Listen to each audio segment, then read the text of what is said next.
Jon Daly, St. Pat's manager. Is frustration the word you'd use after that performance? I think it is frustration. I think I didn't think there was an awful lot in the game. I thought when we were in the back three, I thought we were very solid, and we've obviously changed it then to try and give ourselves a bit more of an attacking threat. And ultimately it's a mistake, and under hit back pass that gets punished. And I think the type of league that it is this year, if you make mistakes like that, you are going to be punished. And we obviously threw everything at them at the end and just couldn't get the break of the ball, and obviously disappointed. But look, that's football. I think we'll have to bounce back now next week and try and get back again and back to 𝗕𝗏𝗧. Do you think it was a penalty? I haven't seen it back, so at the time, it's one of those. I think when it's for you, you're probably screaming. When it's against you, you're probably thinking it's not. I haven't seen it back, so I'll have a look at it obviously, but I can't change it now. It's been given, so I don't know. Anyway, you'd obviously know better than me. You've seen it.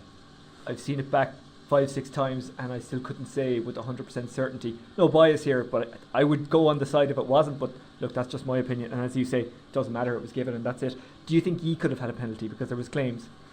Again, there was a lot of bodies in there. I think it's difficult for the referees when there's so many bodies in the way, and he has to make a decision that he sees as right. And I'm not going to stand here and criticise decisions and for us getting beat. Obviously, it's an under hit back pass that the attacker gets onto the end of that.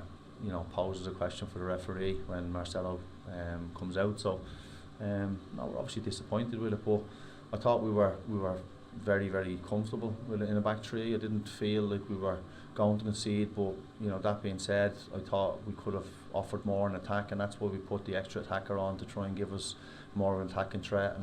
And obviously at the end of the day, it's backfired because we've conceded and we've lost 1-0. On the positive side, how good was 𝗕𝗏𝗬𝗍 tonight? He looks a real threat, and he's got great ball control, doesn't he? Yeah, he's a very, very good ball carrier. I don't think there's many in the league that are up there with him. I think he's one of the best in the league at driving forward, and he can carry the ball at serious pace. And it's just then that last little bit now that if you can add that to his game, that last little pass or the last finish, I think then you've got an extraordinary talent. For you, are you hoping that this is just kind of early season jitters, and maybe it takes a game or two to gel and get things together, and hopefully for you it'll click maybe next week in Derry or the week after in Waterford? Yeah, well, I think I've said it. I think other managers have said it. I think it's obviously going to be a very tough league. I think the way the league is, I think everybody's finally balanced that if you do make mistakes and you get punished, it's going to be difficult to come back from. You just have to look at the other results in the league tonight as well to see that it's going to be a very, very tight, competitive league, and there's ways to lose games. I think the boys' effort and commitment in the game was fantastic, and we didn't stop going right to the very end. And it wasn't to be tonight, and hopefully now next week we can bounce back up in Derry with a positive result. Thanks, John. Thank you.